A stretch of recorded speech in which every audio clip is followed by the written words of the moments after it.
Okay, welcome back. So Randy, is there a Randy? Come on out.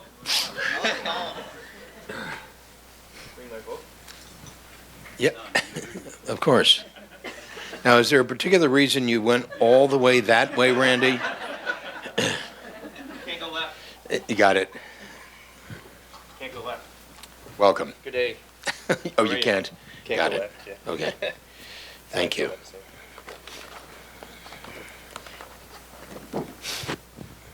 Does this work? Is this a golf course? A little bit. Somewhat. So here's a dream. And there's the light bulb, and there's the heart. And there's the world. And there's the golf course. And the book. Where's the book? Oh, I got it. I didn't see that. Wonderful. Is this the whole of it? Was this what you did? This is what I did yesterday, yes. Okay. I cheated a little bit because I had a bit of that in me before I came. No. Yeah. Randy. Old co there a little bit. So. Did you really? You're kidding. No. Yeah, no. Okay. I know you know. Right. So what is it?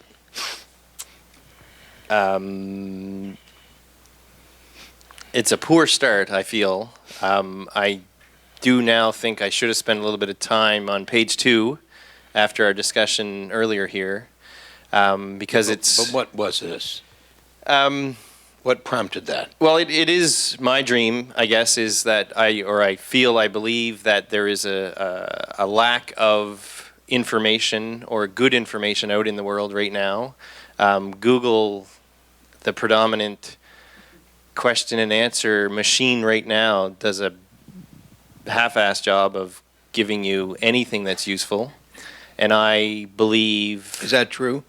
Does anybody use Google? Yes. Would you agree with what Randy said? What did he say? Google does a half-ass... Am I allowed to say that? Yeah, Google... Well, of course you are. You just said it. Okay, thanks. Can I repeat it? Yeah. Right. Of course. Google does a semi-good job of delivering the answer. It just went from half-assed to semi-good. Yeah, Google does a half-assed job of providing real information. That's what you said. That's correct. Right. Correct. And I asked, is that true? I mean, did anybody agree with that? And anybody use Google? And in fact, a few people raised their hands, and most people didn't. Let me ask again, how many of you use Google? Oh, gee, isn't that extraordinary? I guess the first time I asked it, you didn't give a shit. Is that the deal? You rephrased it in the same way, and now it makes sense. Yeah, so. right. Is that the deal? Well, thanks, guys. It's quite appreciated, right? Now I understand that everybody uses Google. Okay. Now, he said that Google does a half-assed job in providing you with real information. How many of you who now I see use Google agree with that or disagree with that? How many agree with that? 1, 2 agree with that. And how many disagree with that? And some of you have no opinion? Is that? Oh, okay. I don't even know what good information is. Okay. So there you go. I guess part of it also stems... So you're about to solve a problem nobody's got, other than these two guys. And this one's questionable. Yeah, small target market. Yeah, sorry. Small target market. Could I fix it for you? No, I'm cool. Okay, so much for that dream. Now let's go on. Moving on. That's funny. Okay. That's why... So wait a second. So you have a perception that Google provides half-ass information. Well, I have a perception that all of the information providers provide half-ass information, including our schools, our universities, a lot of the mediocre books that are out there. There are a lot of good books who are from experts in their field or in a field that really, in my mind, and because of either popularity or their own history of practice, have performed well and provided the information of questions that are asked. If you go to Google and ask a question, or if you go to a school teacher or people that are coming out, you ask the regular Joe on the street, you will not get the expert answer that you need or want, I feel. And I think there is a way. I know that the answers are out there, that the answers have been discovered, written about, but they're not easily to find. And a lot of the times it's not the right question. Or not easily accessed?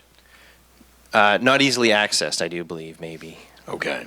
Somewhat not easy to find if you use Google, because you have to wade through a lot of crap to find the gem, even though Google does a decent job of getting mediocre crap to the top. So. Okay.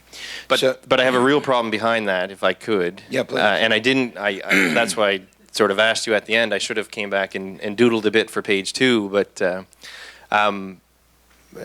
the real dream that I have behind this. Yes. What are these? Those are flags, or what are these ones? They are flags. They are places that I feel have some centers of knowledge, of history, of access, and they're pretty well almost city-based or country-based. So there's Australia, China, India, Saudi Arabia, sort of the Middle East area. Specific areas, I guess, that I would like to tap into to pull knowledge together to help ultimately change the world. I'm formulating it a little bit to explain it, but I'd like to tell you a story, I guess. Good. When I started to have children, I thought and discussed with my wife that we were going to do homeschooling, because we both came out of the school system thinking I just wasted 13 years of my life. Then I paid another 20 grand to waste another 4 years of my life to go to university, and still don't know anything. You got that for 20 grand? Yeah, Canada. So. Oh. Okay. Come on out.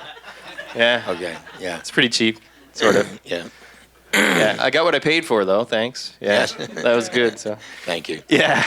And then we said, well, we'll teach our kids everything they need to know. We'll do that. And then reality set in, and I was working and my wife was home with the kids, and she said, there's no damn way the kids are staying home. Free babysitting for 13 years is awesome. So that's what we do right now. The kids come home and you ask them, what did you learn today? Nothing. What did you do today? Nothing. Did you have fun? Lunch I did, yeah. Played soccer. So You do that every day? Is it sort of a habit now that not every day. night the kids come home and say, all right, let's stand around Mom and Dad and Yeah, and ask answer them. that stupid question. Yeah, exactly. So what'd you do today? Nothing. No, I What'd don't you even learn have to today? ask Nothing. now. So No, now they you just don't- walk in the door, nothing, Dad. Leave me alone. So yeah, thanks. Chill, right. Me too. Yeah, exactly.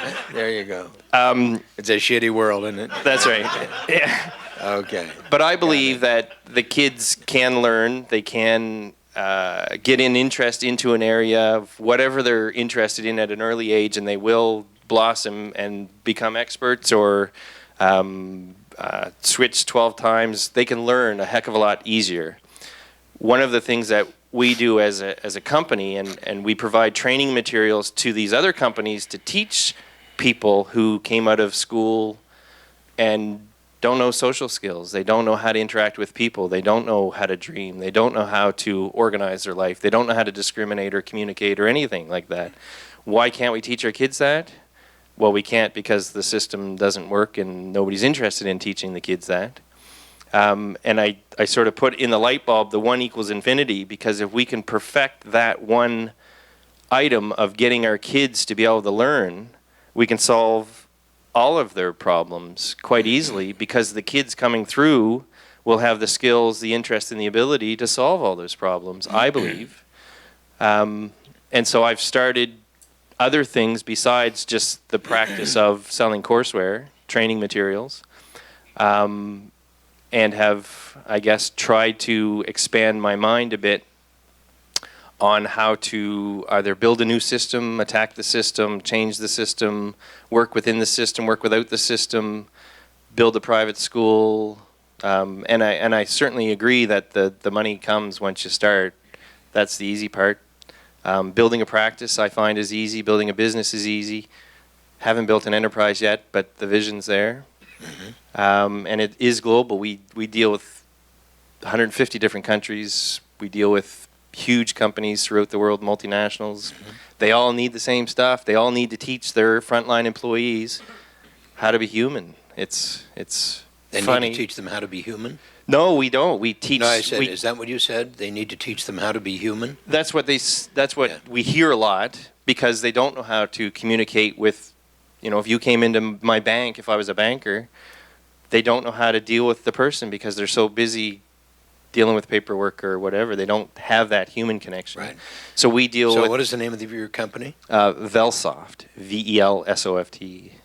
And the training materials is how to do customer service, how to deal with difficult people, how to deal with diversity in the workplace, how to basic stuff. It's pretty simple, but Does it work? I don't know.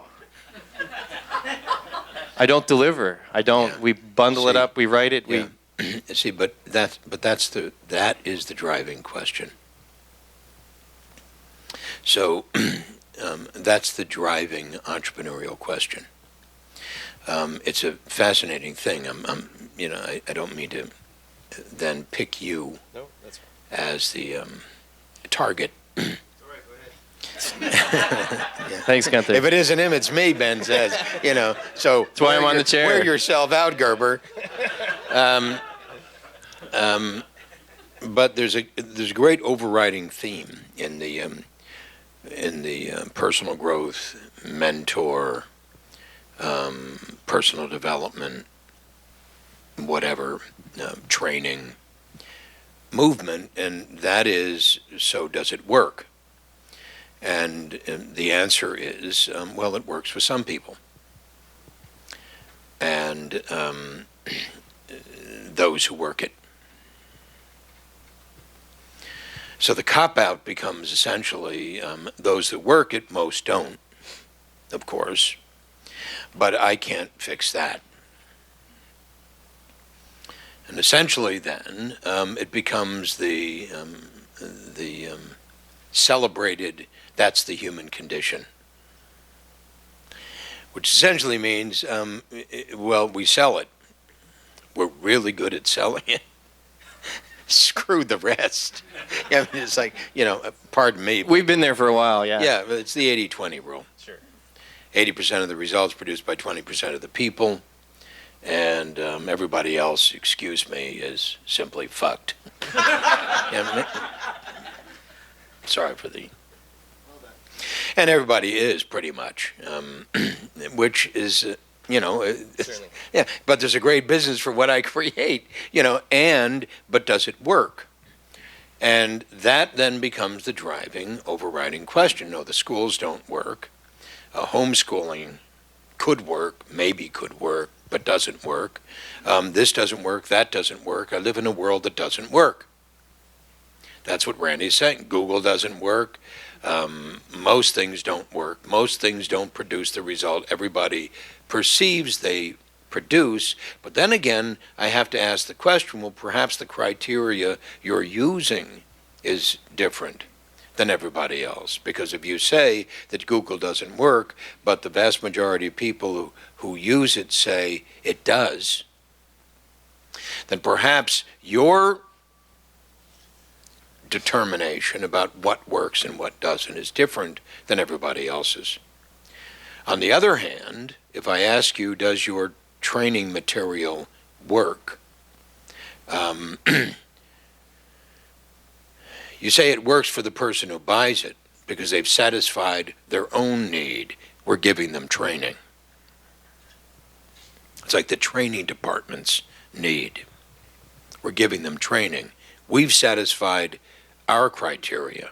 Yeah, our target market is the trainer. So. Right. The trainer gets the stuff that he needs to do to get paid. So it works because I'm getting paid. I mean, you understand? I'm getting paid, therefore it works. So thank you. So somebody's happy, and that's the trainer. The problem is the world isn't changing. The problem is it doesn't work because it's not being measured, or the driver isn't to get it to work. The driver is to train him. I trained him. You come to the dreaming room, somebody asked me, well, of the 32 people in this room who went home, how many of them launched a new business? Oh, shit, I don't know. But, shit, I don't know. I mean, that's not my problem. I did my job. I did my job. I did my job. I did my job. I did my job. But here, obviously, we're driven by a much higher question, because the question starts out with a dream. And now we've got the dream and the reality.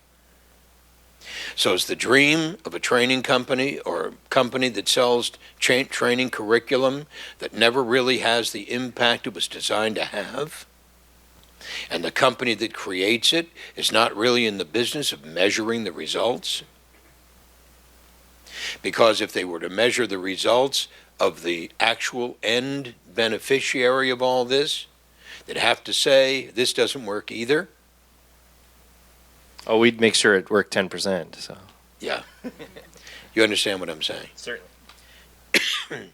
So therefore, the dream, which is not to satisfy the trainer's need,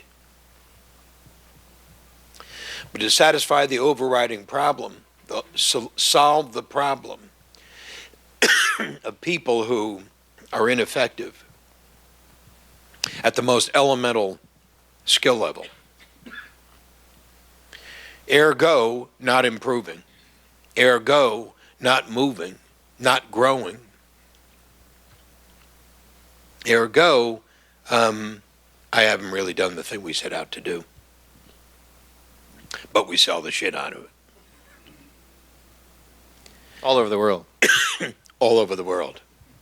And that's part of the negative of it, I guess, and I certainly feel it, is that in the elementary and high school education world as well, North America is sometimes being perceived as a leader in old co technology training, right. The assembly line training, actually, and there's lots of new countries emerging that want to duplicate our way, and we're getting people ready for manufacturing from 50 years ago and not right. The new age, information age. Well, and in fact, the new age, information age, is not better than the old age. There's just more of it. You have more access to information than you did then, but nobody's changing. So if anything's happening, we're regressing. We're not improving. The information isn't creating a new world other than a world populated by excess of unusable, transformational data, which is simply satisfying another need. That's perhaps for access to something we believe provides me with the power to. But in fact, by the way in which it's being accessed, doesn't. I'm making this up. I don't know that this is true, but I'm just sort of describing an impression. But what's truly clear, and what you've demonstrated, which is really important for the conversation, and this conversation is about awakening the entrepreneur within the world, it's about what is the result your company is going to produce, the result your company is going to produce, and for whom. So in this particular case, and you can begin to see how easily seduced we are by the business opportunity of filling the trainer's maw with what the trainer perceives he needs to save the trainer from the time and work and attention necessary to build the curriculum that they may not have the skill or the resources or whatever to build as well as you do. But while I'm doing that, I'm not really affecting a change in the organization, because the status quo of the organization is not organized to improve the conditions that exist at the bottom level of the organization with the people who don't have those skills.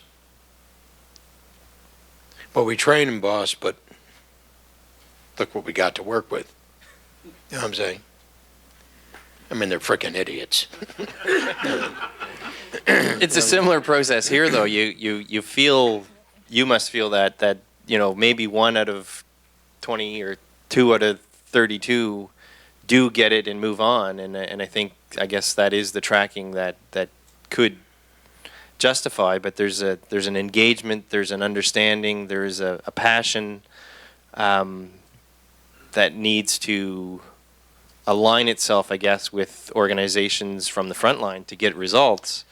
But that's the mystery. That's how do you do that? Well, the mystery is what interests me, because I know, even as we do this, that only a certain percentage will actually go out and create a new company. I know that. But then again, everybody else does too. I know that only a certain percentage of people who come to this will actually go out and start a new company. I know that only a certain percentage of the people who actually come to do this will actually start a new company and then grow it. I know that only a few people who come to do this will actually grow it to become substantially what I've just represented it to be, a true enterprise. So I know that. But this is in process. Well, part of the discussion that I've had over the last 6 months, I guess, is that we have a successful practice, a number of practices that are relatively successful as well, which gives us a business. We've built a little bit of a management system that isn't being perfected yet, but it is part of the dream. But the enterprise is the next leap, but I don't know yet how the dream works into it, except similar to, I guess, let's make a piss pot full of money and do the dream after, I guess. It's sort of a cop-out. So, get the recognition, get the book, get the clout to start. No, that's exactly the opposite of it. I mean, that's very pragmatic. But that's exactly the opposite of it. So I don't want to be an idealist in a pragmatic world. But I am an idealist in a pragmatic world. But I have the trust that I'll apply that idealism more than I will the pragmatism to effectively drive the pragmatic part of myself to only do that which is going to reach for that higher result. And my presumption is that I could engage you in that conversation. My presumption is that while you could make a piss pot full of money, on the way to then having a dream, the reality is that strategy will find you at 52 instead of at 37, discovering you just pissed away the most important years of your life, chasing something that has no value whatsoever, while all the time being a closet revolutionary who's essentially saying, well, we wanted to teach him at home, but my wife wouldn't do it.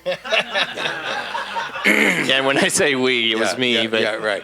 Yeah, we wanted to teach him at home, but my wife wouldn't do it, so screw that. And I had to go out and get rich, So we could hire someone to teach him at home. And there we are. So screw the kids. There we go. I mean, that's the deal. Yeah. Sorry, kids. It's a shitty school. It's a shitty life, and join the club. What can I tell you? What the hell else is this all about? Because I got to make a living. So much for that. Okay. Thank you. Yeah. So much for that. Right. So then, what are you suggesting I do? Well, what I'm suggesting is that you have an opportunity not to do anything, You have an opportunity to lie to yourself.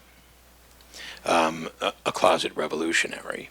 You know, I make a lot of noise about this when I'm talking to somebody I think will enjoy it, but I don't do anything about it because I got other shit to attend to. You know what I'm saying? And we all do. I mean, everybody in this room does. I mean, I got to go back and sell something. You know, by the way, the calls are coming. You know what I'm saying? Trudy's saying the frickin' calls are coming. I got to answer the phone. I'm sitting here listening to this bullshit. You know. Right. So, like, now what? Yeah. So here you are. Here you are. And here you are with this dilemma. And the dilemma is dream or not to dream. You know, I know how to do what I know how to do, and I do it, and we're damn good at it, and we're growing it. Well, I could teach you how to do that faster. I could teach you how to do that better. But then effectively, we're going to end up with the same result. You're making trainers happy. And that's not a dream. That's not the product of a dream.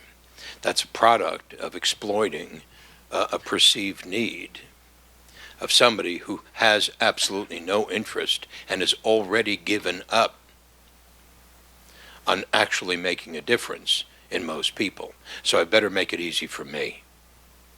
You understand? I'm not going to make any difference in these people, so let's not talk about revolutions here.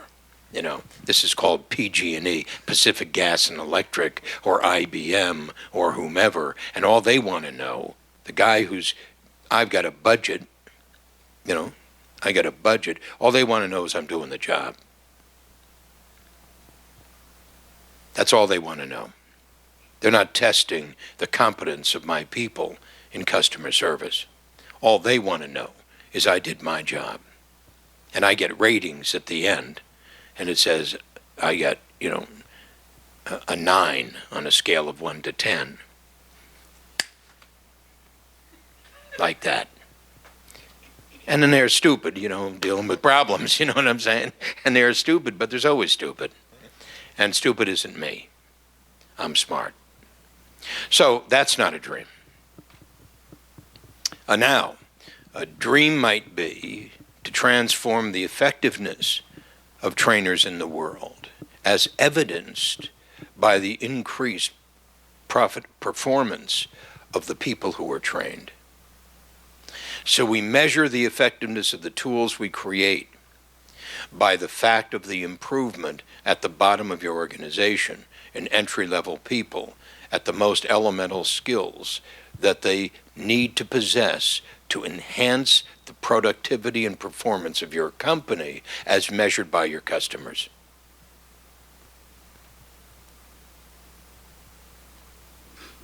Now suddenly, you're taking accountability for something you have no control over. That's where the cop-out comes in. That's scary. Yeah. You're taking accountability for something you have no control over. But understand, that's the dream. The dream is about doing something that's impossible to do, but if I could do it, would transform the world. The dream is about doing something that's impossible to do by any measure, right? Any common measure. The Rebbe said, and there they went, and it's impossible.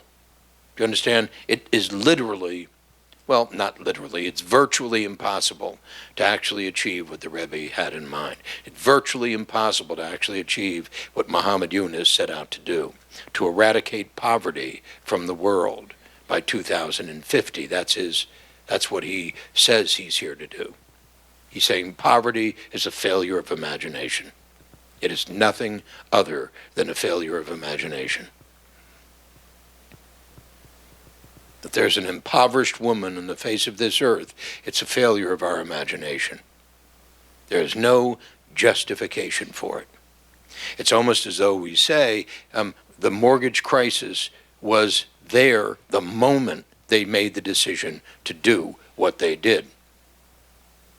Every problem, every experience is an example of a major omission.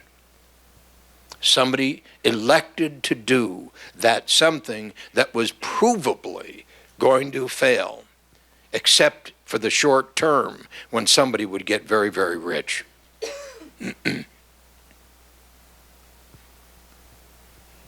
So it's a failure of discrimination. So you have the opportunity to set the charge for your company, whether it be this company or whether it be a new company. Now, let me give you a perfect example of how the dream might have been altered. At the very beginning of this, you went into this business. That's what you've been trained to do. You're a curriculum guy, I assume. Is that, no? How did you get into the training curriculum business? Yeah, it's a long story.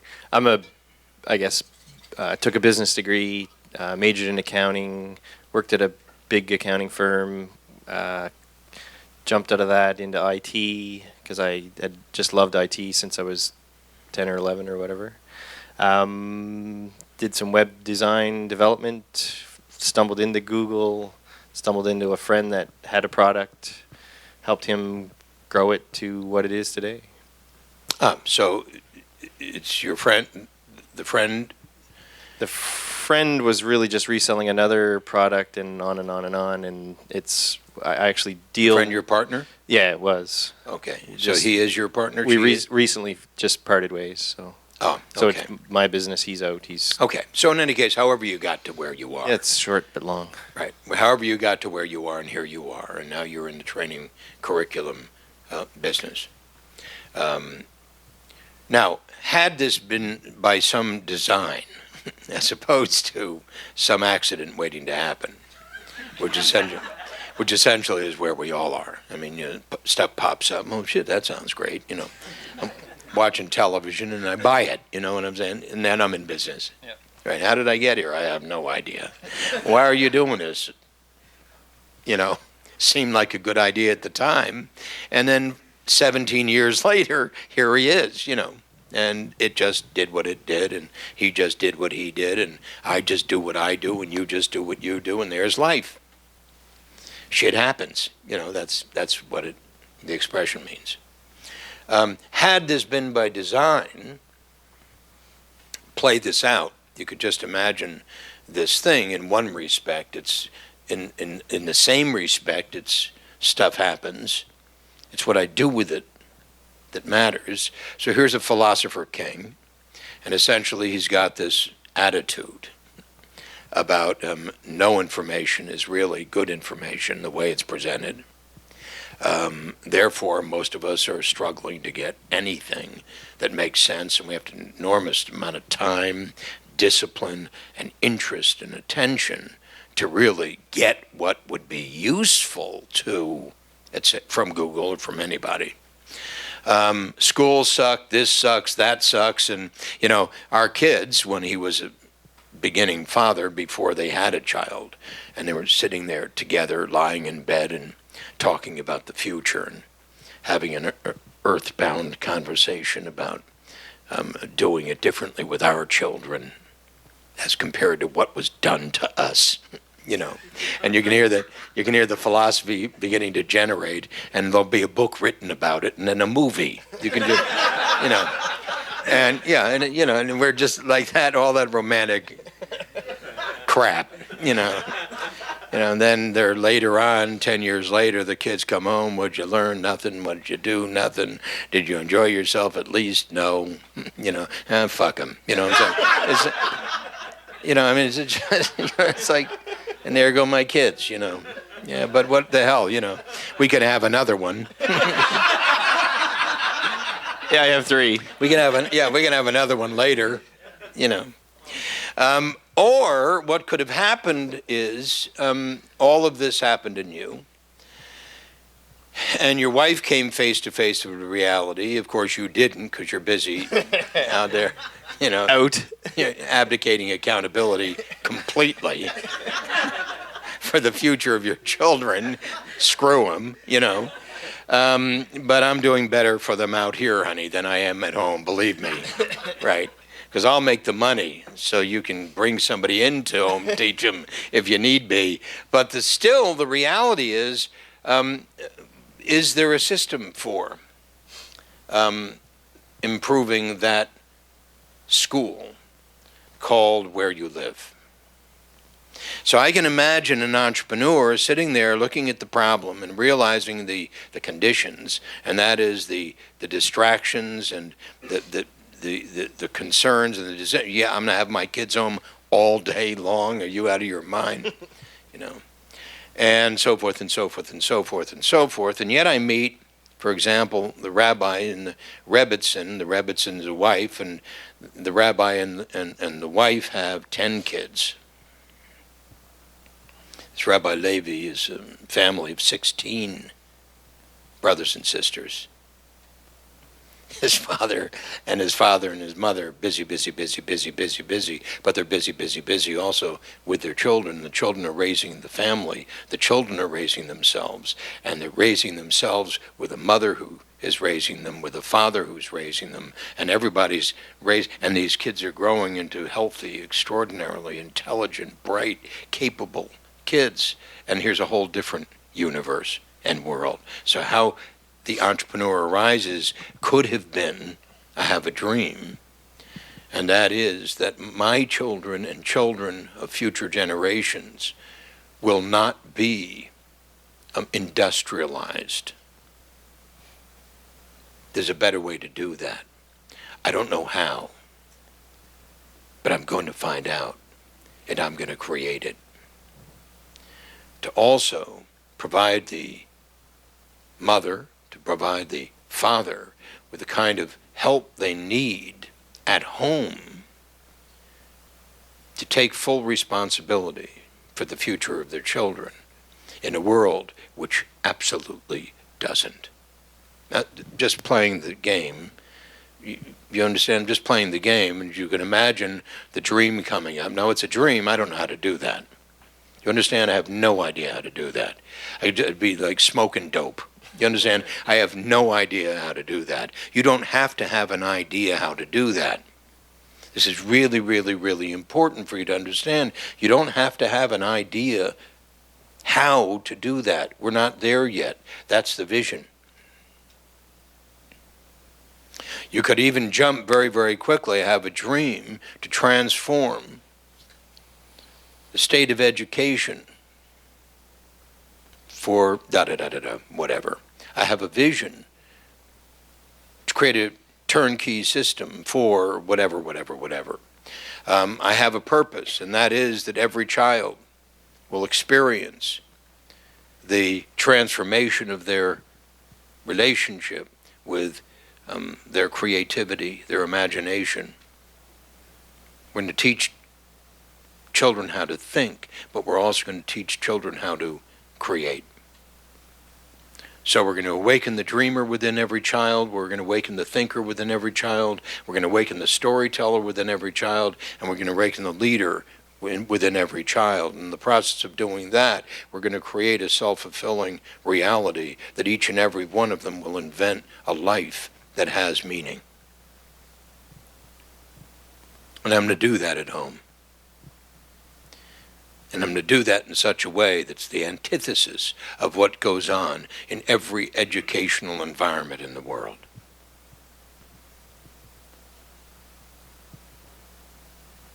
I'm making this up. It's a pretty big dream. Yeah, so that's a big dream. That's a big dream. But of course you have the power to do that. You understand that's not outside of your ken, your knowledge. It's not outside of it is outside of your experience. You haven't done that. But that's what that could have been.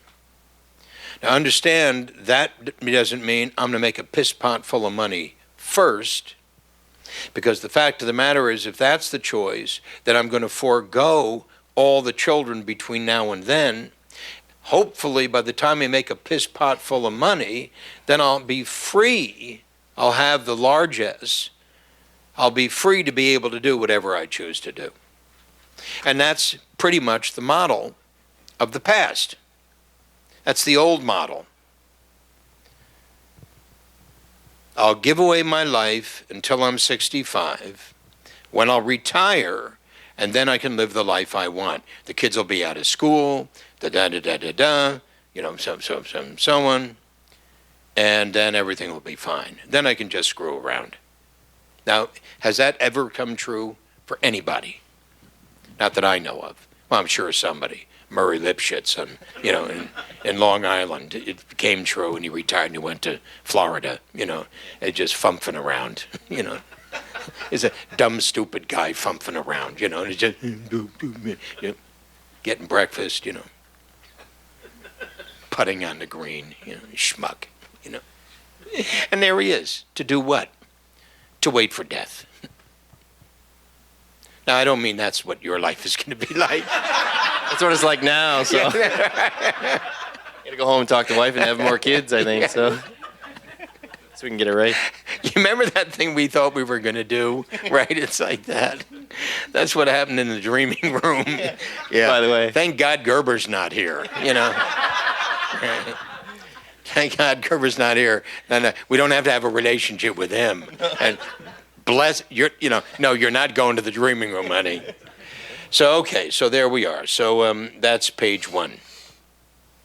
And that was an airy-fairy dream that is built out of this idealist who remembers being an idealist at one time, right? When I was younger and yeah, before I got involved in this successful business, I used to really be interested in things like this.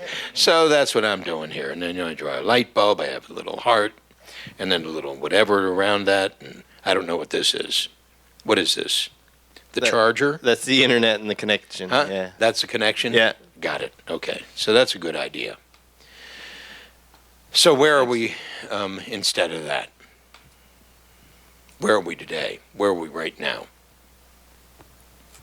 Well, I think it is, the morning session, I really wanted to sit down, and I wanted to have coffee as well, so I chose the coffee, but I wanted to write a bit more about the kids and that connection to creativity and, Why is that and important? learning. I firmly believe that it will solve, or at least have a basis of the world changing, to make that change, instead of having everybody thinking the old way, similar to my thoughts, yours, everyone's, that we'll have new thoughts and So at least why a is new it platform. So to why is think. that important to you?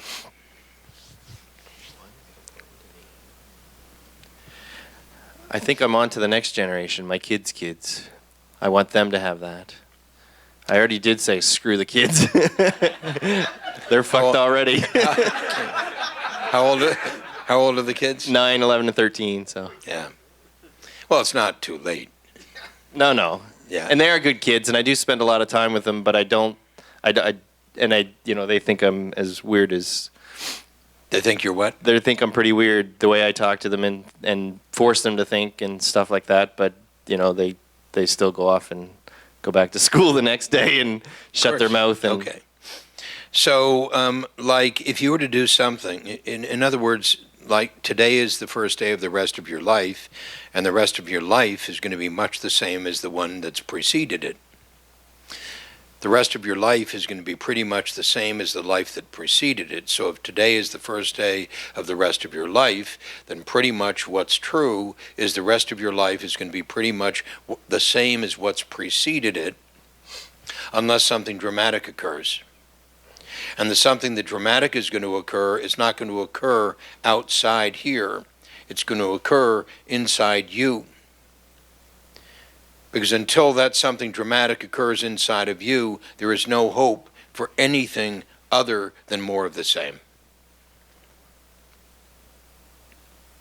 So in one sense, every day we're making a resolution to have more of the same, even though we're living in hope that something's going to be better. But that old saying that, what is it about insanity, and what is that expression? What does it say? do the same thing and expect different results? Right, doing the same thing and expect different results. Right. that essentially we live a life that is doing the same thing and hoping for different results, and that's a measure of insanity, because in fact, nothing different is going to occur. You might as well accept it. Absolutely nothing different is going to occur unless something different occurs within you. And something that's different going to occur within you is not something that's going to occur tomorrow. It's something that's going to occur today. And the minute that's something that is going to occur today, you begin to come face to face with the resistance within you to let go of who you are, let go of what you believe you own, of what you believe you possess, of what you believe you know, until you're able to come face to face with the true expression of a beginner's mind, a blank piece of paper. Until you come face to face with that, and someone chooses inside that I'm not going to play this stupid game anymore.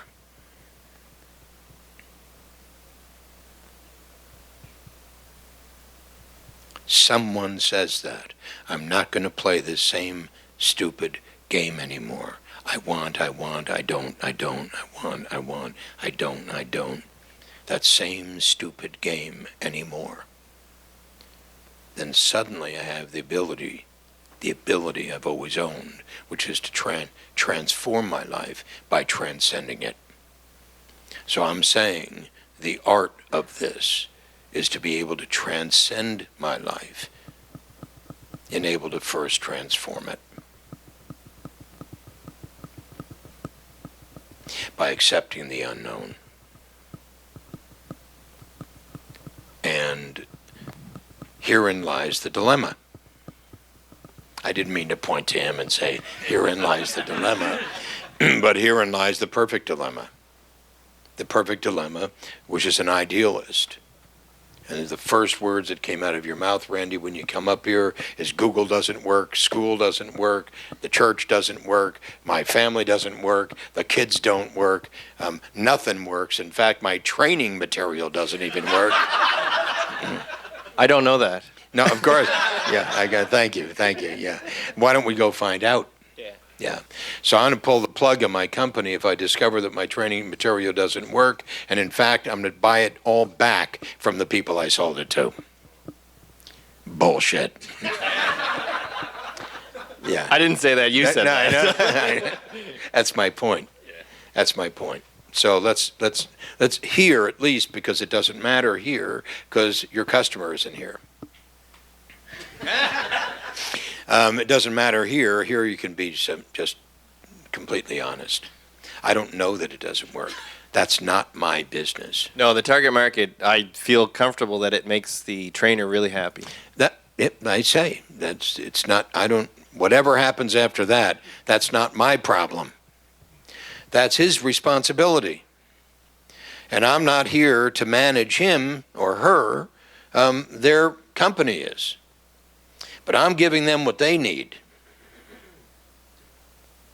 They've got their own problem. That's not my responsibility, and they're not making it my responsibility. The trainer doesn't come back and say to Randy, this shit doesn't work, right? Yeah, I'd say it was his fault anyway. So. Yeah, that's right. Well, then you better get better at it, 'cause it's working fine with me, right. So you see how easily seduced we can be. And so I'm simply driving it further to essentially say that as the entrepreneurial of this founder of this new company, in this age of the new entrepreneur, that it doesn't work. That it doesn't work means that it hasn't worked for me, e.g., I haven't done what I've set out to do. I've set out to change the way the world works. Where it matters. Now, you might go into a company and say to the company that the training you do doesn't work and you've got the best curriculum you'll ever need. But there's something missing in this picture. So you might go into all your client companies, which will then no longer become client companies, by saying we'd love to do an assessment of the effectiveness of our curriculum in the hands of the training department. Training department says, well, we can do without that, thank you. Right. You immediately will say that.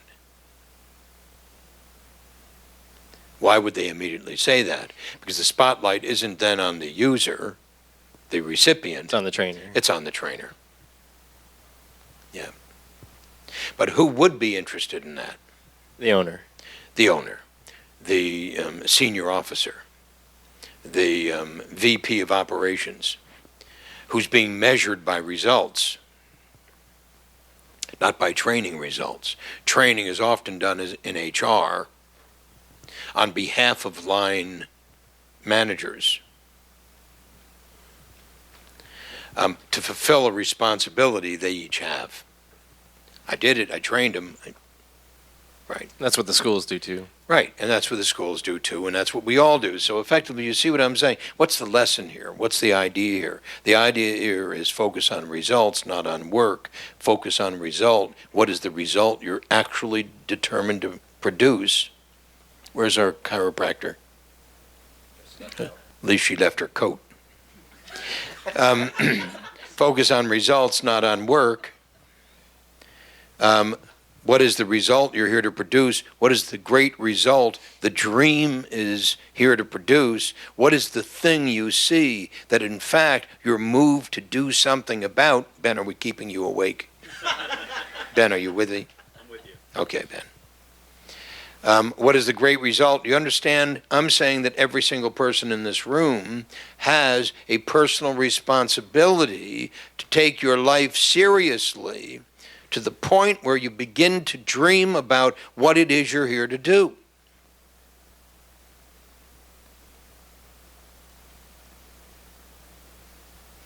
And the result is key from an entrepreneurial perspective. So why am I doing this? So why am I doing it? What is the point of this? What is the purpose of this? What is the mission of this? What is the aim of this? That's all I'm really trying to say here, and that's what I'm asking you. And so I'm looking at your page, and I'm looking further through it. That's all you got. Okay. So far. Okay. So how earnestly have you looked at this? Well, that was one of the other reflections recently, I guess, in the last 6 hours of our time together, however long it's been, is that I haven't been earnest in many of the areas. As I said, the business, really did stumble into it. I did a bit of reflection on some of the internal, more internal, I guess, pain or needs, and I thought back to when I was probably 6 or 7, sitting in the classroom, bored out of my tree, causing trouble for 13 years, and getting out to spend another 4 doing that again. So, so that's part of where the dream of changing at least that part of kids' lives came from.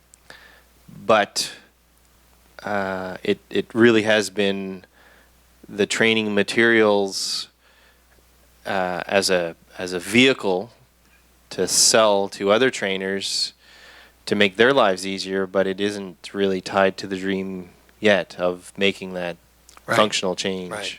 And it takes so much work to grow it. Yeah, and I golf a lot, so I feel like it's Yeah. personal, family work. I call it a balance, but it's not progressing the dream at all when I'm doing the golfing, or except that I get to talk to other people. And one of the items that you did say that resonated with me was that when I do meet other people and talk about the system doesn't work, the Google doesn't work, I do get a lot of reaction, a lot of "you're crazy, it does work," or "no, it doesn't need to change," or "school is fine, leave it alone." Yeah. Then I think, well, maybe I have hit something. Maybe I'm getting some of that resistance, so, and I feel passionate about it because I think you're crazy if you say the school system's working. Yeah, so. but get this, and this is really, really, really key, because what I'm also saying is that's a performance. Because if I really cared, I'd do something about it. So that's part of the personality. I've been deluding myself a little bit that I am doing something about it, but Well, yeah, but you're not. You know you're not. I know you're not. You know you're not. Now they know you're not. shit. Yeah, you know. So unfortunately, nobody else you know is here. Yeah, right. So you're not. You know, you haven't fooled anybody. I'm trying. I'm traveling with Gunther, so Right. Yeah. Right. He's full of shit. I mean, that's pretty much everybody got that. They know that. They're not going anywhere else. Thanks, with that. Michael. Yeah, Thank you. Yeah, it's quite all right. You know, but you understand it's right there. He loves. He has a great argument going.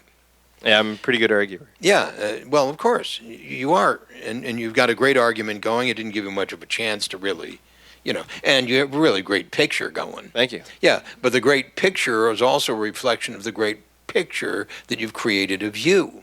Here's a guy who cares, here's a guy who knows, here's a guy who thinks, here's a guy who ponders important things, but of course he doesn't do shit about them, you know. And the point is, you know, screw my kids. I mean, it's just that. So he's got a great family. He's a lovely family. He's a lovely wife. He's got beautiful children. He plays golf. He's got a balanced life. He does meditation. Whatever, all this stuff. You know what I'm saying, that everybody thinks is perfect, actually perfect to do. And in fact, if you really begin to look at it, it's producing money. Not great gobs of it, but it's producing money. He's got a successful company, and I'm sure the curriculum looks great. I'm absolutely certain of that. To what end?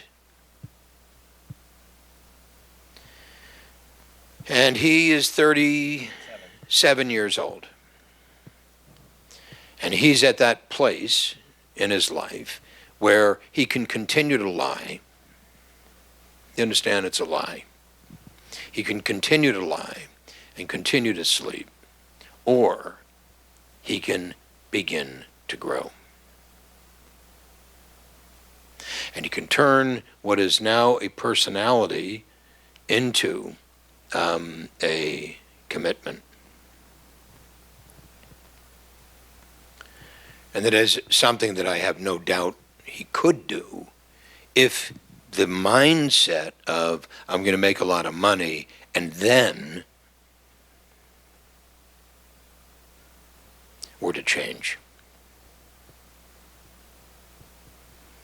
So if I bought the argument, Google doesn't work, this doesn't work, that doesn't work. If I bought the argument, and of course the schools don't work, and I'm a great product of that, my kids don't work, and this doesn't work, and that doesn't work, and that one works, and so forth, bemoaning the fact, that's not a revolutionary. That's just a, you know, it's a style. At parties, you know, we have these conversations at parties. Well, screw Google, doesn't work. You know, he's a guy. Give him another drink. And that's, you know, let's have a conversation. Let's have a conversation. You know what I'm saying? Here we go. Here, you know, and he becomes the guy, you know, who just pissed off at everything, right? Then we'll have a little CD that he can turn on and say, yeah, your fucking company doesn't work either. You know, Gerber, I'll say that. Turn this on when you're in the middle of this conversation. Then Jiminy Cricket, you know, will speak in his ear. Yeah, and who the hell are you? Yeah. So like that. So then I asked the question, Randy, so when do you give your life up to doing something that has true meaning? I guess it's today. Well, no, not really. You know, Maybe Monday. We can play the game. Yeah, we can play the game that it's today, but in fact, it's not today unless you make it today. And I'm not here to make it today because that's not my business. It's your business. Your life is your only business. Your business is simply what you do in the meantime. So your life is your only business, and your business is what you do in the meantime. Then the question is, what are you going to do with your life, with the time you've got left?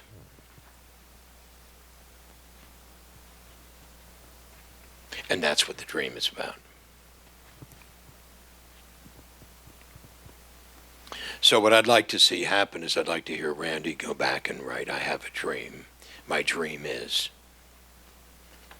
I have a vision. My vision is. I have a purpose. My purpose is. And I have a mission. My mission is. Just as I've asked each and every one of you to do.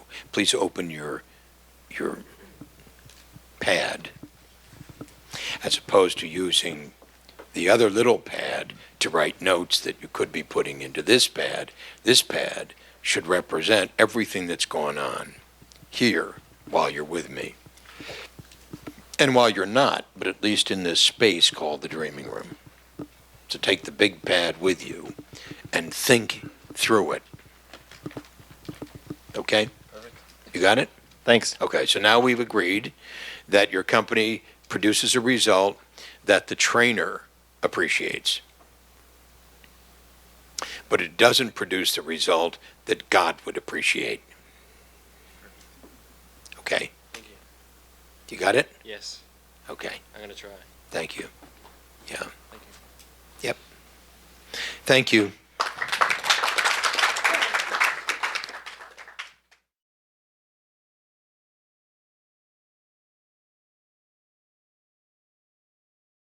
Okay, Randy, come on up.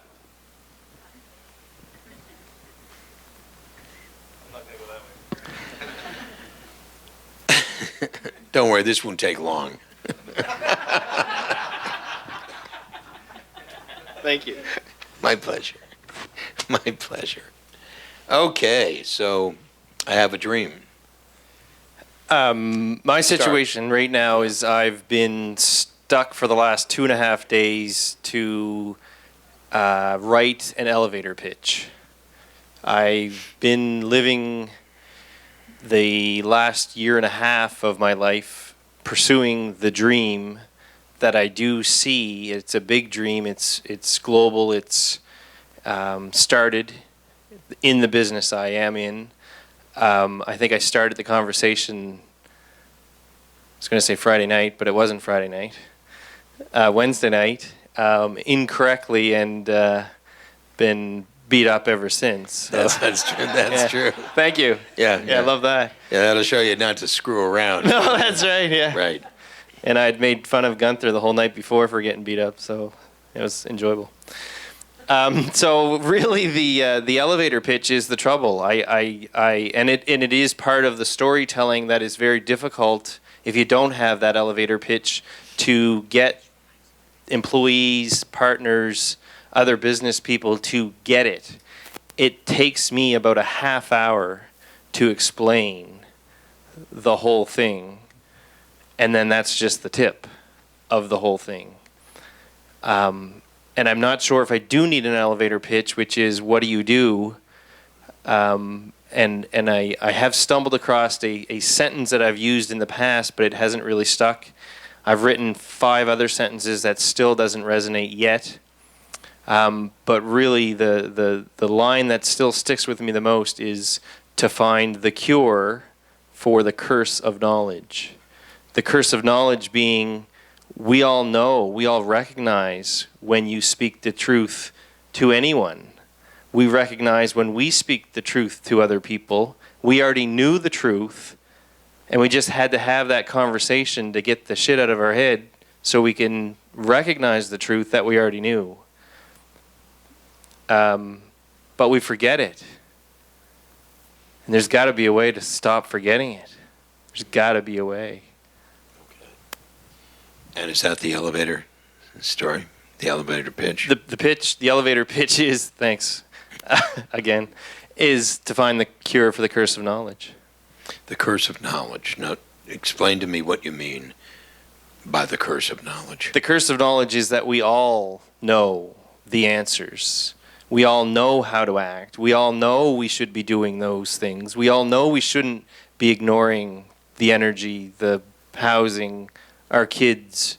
We all know those things. We betray ourselves, then we justify and blame. But we all know those things, but we don't remember them, or we know those things, but we don't possess the energy to pursue them. Well, it's a lot of those little tools, the tricks, to notice that it's the clown that just showed up instead of the entrepreneur, the asshole that showed up instead of the public speaker. Pardon me. It's quite all right. It's quite all right. Yeah. You're forgiven. Thank you. Yeah. But it's noticing those other people showing up. It's noticing that you just fell asleep for another 5 years, and holy shit, I'm 37. I got to get going. Yeah. Todd, are you listening? Right. It's noticing. And then what is it about noticing that? Who notices? Who notices? In other words, if I am I, and I suddenly notice it, who's doing the noticing, and what are they noticing? It's not the knowledge. What is it that keeps us stuck?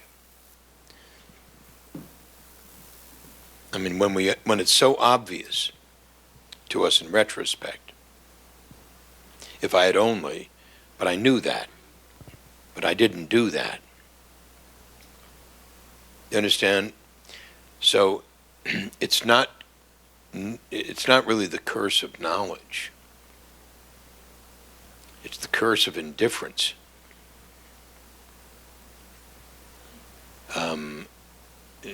Presuming what you say to be true and what, Albert is saying to be true, and what Lisa is saying. Where's Lisa? Lisa is saying to be true. Then what is this indifference? What is the indifference? What is your indifference? What is it that compels us to be indifferent to what we're giving up? What is it that elects to be absent? What is it that would allow Todd to just keep on doing it? What is that? I think it's the buy-in of the society, or the shit that we read and hear, the stuff we were fed when we were younger. Don't be an entrepreneur, get a comfortable job. Okay, well that's one answer. It's socialization. That's one answer. But I think perhaps there's another answer, and which is even more difficult to deal with.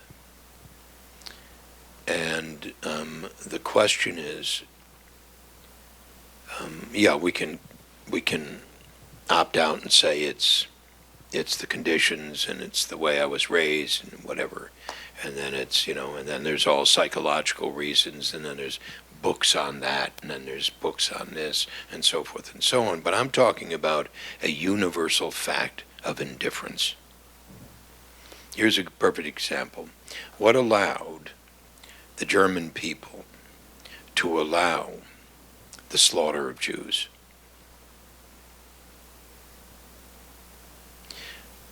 It's just what allows us. So you came to the front here, and I played that throughout only because it was so easy to do. Because your manifested rage about Google's broken, this is broken, that is broken, this is broken, to the point where we finally got to the point where you didn't say it, I said it. So, and then you said, yeah, it doesn't work either, and that's mine. And then I send my kids to school every day, so how to go, knowing that it's broken, knowing that they're broken. What allows us to do that? What allows me to be sitting here without a yarmulke on? Understanding it's not just like a sport coat. You understand? What allows me to do that? What allows us to sit here and persist in our sleep? What will allow Todd to not go home and quit? It's comfortable. Well, yeah, so write down comfort, but comfort is the other side of something else. Fear It's, so what is it? So it's fear, it's comfort, it's indifference, what is it? What is it that allows Ben to not just chuck it and run off to Crown Heights and say, sign me up? I don't believe this, I don't want this, it's not my path, but I know you have something I don't have. You live it every day. You have something I don't have, and I will not live another day like this. What allows that? So it's not the knowledge, the curse of knowledge. It's a lack of knowledge. We have a knowledge. I mean, there's almost somebody reads my book and they say, well, that's just good common sense, right? It's one way of dispelling the expert. Yeah, a lot of good books are like that. It's like, goodness gracious, that was so simple. Right, that was so obvious, yeah. So, but my point is, but this is truly the heart of the question. I ask this question all the time. I mean, this is so compelling to me, and I know it's so compelling. I know, for example, somebody reads the E-Myth, and in the back of the E-Myth says, need help? Sign up, and we'll take this to your business, and yet they don't call, they don't sign up, they just do it themselves, sort of fumphing around. So I'll come back 15 years later, and somebody say, I've been doing your book for 15 years. You're my idol. I say, well, tell me about your business, and then you'll look and you'll see they're not doing shit. You know what I'm saying? They're just not doing it. What allows that?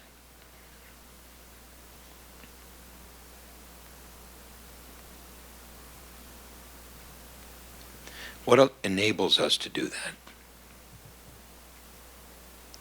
To stay asleep.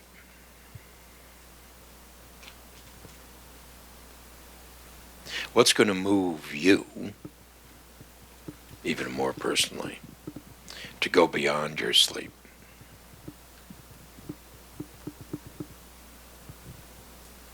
What would it take?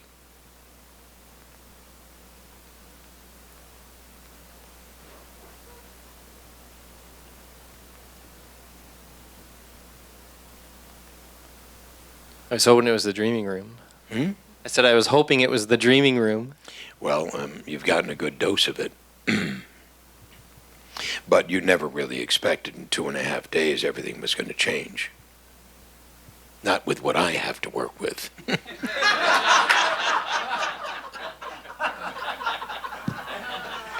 you go.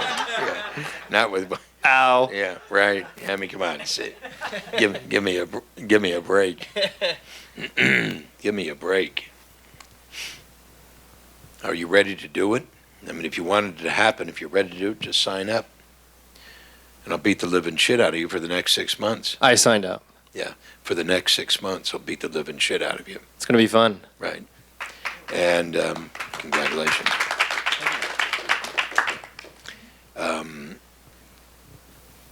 But it's like, get off the dime.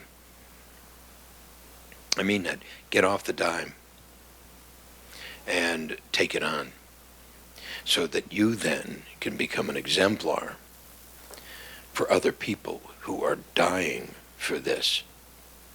It's like, it's not about me. It's about then you, then you, then you, then you. It's about each and every one of us. And to take it is the most important thing you could ever do. It's like I was a cop for 20 years. I paid a price. I'm now here to go higher, not to go to sleep. And what does that mean? I'm on an odyssey. I'm on a journey. I'm going to transform the lives of those kids. And suddenly it's beyond just a conversation. It's beyond the dreaming room. The dreaming room stays alive. It's got to, continuously. So, like that. So, I have a dream. Is this... That was another attempt at it. Okay. To write the human curriculum and enable people to facilitate and others to learn the truths of life. Okay.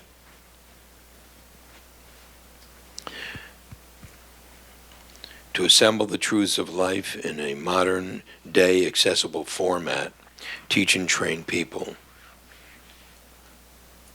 to live awake. Right. And so the first, very, very first thing, obviously, is to do that for you. And the first thing and the best way to do that for you is to write your own curriculum. And then to actually follow it like that. And then the very first and most incredible thing is to go home and say, I'm on a new path. And I'm scared shitless. I'm scared already. Yeah, well, I am too. You know, I mean, it's like a huge responsibility. Because the terrible part of this whole mentoring stupid idea was effectively that in the process of doing it, I'll have the system built so that then I can have other people doing it, because I'm not going to be doing it. But to scale it. So you can be doing it, you can be doing it, you can be doing it, you can be doing it, you can be doing it, you could be doing it, you could be doing it, and suddenly you're engaging people in the process of awakening the entrepreneur within, and in the process of doing that, something extraordinary happens. So you can get the shit out of Todd. If Todd doesn't quit that frickin' job, you would say to Todd, I'm calling Gerber. He's going to send you emails every night. He's going to write letters to your children who now are going to music school. You understand? Right. But he can't afford it anymore. So there we go. Guy's out of work. He's out of... I went to the Dreaming Room and I don't have a job. That's... See Gerber. Stuck, you're unemployed. Right. It's just like that. That's simple. Okay, so good. So it's beginning. So that's cool. Thank you. No, seriously, thank you. Thank you, Randy. You've been a great sport about it, and I've enjoyed it. I've enjoyed it because, on the one hand, I've been playing with you. On the other hand, I'm deadly serious. And when I say deadly serious, you understand what I mean? I get that. Yeah. Okay. So, Thank you. thank you.